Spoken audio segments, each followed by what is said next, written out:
இயேசு பார்த்துக் கொள்வார் ஊழியத்தின் சார்பாக உங்களை மீண்டும் சந்திப்பதிலே மிகுந்த சந்தோஷம். இன்றைய தியானத்துக்கென்று தெரிந்து கொள்ளப்பட்ட வேத பகுதி சங்கீதம் 124. சங்கீதம் 124 முதல் 2 வசனங்கள்.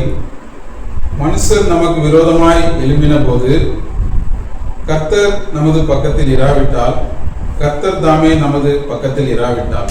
மனுஷர் நமக்கு விரோதமாய் எழும்பின போது கர்த்தர் நமது பக்கத்தில் இராவிட்டால், கர்த்தர் தாமே நமது பக்கத்தில் இராவிட்டால் என்று இந்த முதல் 2 வசனத்திலே தான் வாசிக்க முடிகிறது.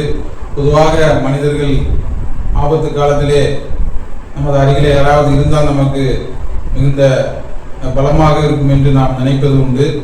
அதுபோலவே மனிதர்கள் நம்ம ஆபத்து வரும் பொழுது நம்மை விட்டு விலகி போவார்கள். ஆனால் கர்த்தர் நமது பக்கத்தில் இருக்கும் பொழுது நாம் அந்த ஆபத்திலிருந்து நாம் தப்பித்துக் கொள்ள முடியும். அப்படியாக இந்த 124 சங்கீதத்திலே நாம் பார்க்கும் பொழுது, தொடர்ந்து நாம் வாசிக்கும் பொழுது, அப்பொழுது தண்ணீர்கள் நம் மேல் பாய்ந்து வெள்ளங்கள் நமது ஆத்மாவின் மேல் பெருகி கொந்தளிக்கும் ஜலங்கள் நமது ஆத்மாவின் மேல் புரண்டு போயிருக்கும் என்று இஸ்ரவேல் இப்பொழுது சொல்வதாக என்று பார்க்கிறோம். அந்த அப்பொழுது என்று நாம் சொல்லும் பொழுது, அந்த ஆபத்து நாள்களிலே அந்த ஜலமானது நம்ம மேல புரண்டு வெள்ளங்கள் பாய்ந்து வரும் பொழுது நம்முடைய ஆத்மாவின் மேல் பெருகி நாம் ஆபத்துக்குள்ளாக கடந்து போகிறோம். தொடர்ந்து பார்க்கும் பொழுது நம்மை அவருடைய பற்களுக்கு இரையாக ஒப்புக்கூடாது இருக்கிற கர்த்தருக்கு ஸ்தோத்திரம் என்று பார்க்கிறோம். ஆண்டவர் நம்மை ஆபத்திலிருந்து காக்கிறவராய் இருக்கிறார்.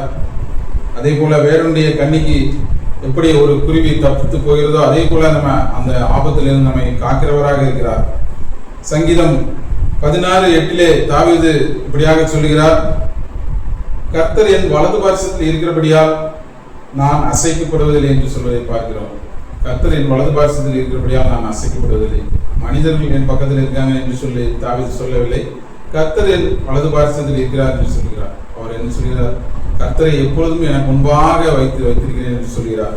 இப்படியாக கர்த்தர் எப்பொழுதும் தாவீது கர்த்தரையே சார்ந்து வாழ்ந்து வந்தபடியால் அவர் போகிற இடங்களிலெல்லாம் அவருக்கு ஜெயம் கிடைத்தது என்று பார்க்கிறோம்.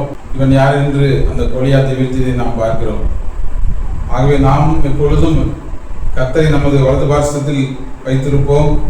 அப்படி நாம் வைத்திருக்கும் பொழுது நாம் இந்த உலகத்தை ஜெயிக்க முடியும். கர்த்தர் நமது பக்கத்தில் இராவிட்டால் நாம் என்ன செய்ய முடியாது, இந்த உலகத்தை மேற்கொள்ள முடியாது. ஆகவே எப்பொழுதும் நாம் கர்த்தரை நமது பக்கத்தில், அவர் நமக்கு வலது பார்சத்தில் இருந்தால் நாம் எப்பொழுதும் இந்த உலகத்தை ஜெயம் கொள்ள முடியும். அப்படியாக ஆண்டவர் நம்ம கர்த்தரை நாம் சார்ந்து கொள்வோம், இந்த உலகத்தை நாம் ஜெயம் கொள்வோம். ஆண்டவர் நம்மை ஆசீர்வதிப்பாராக. ஆமென்.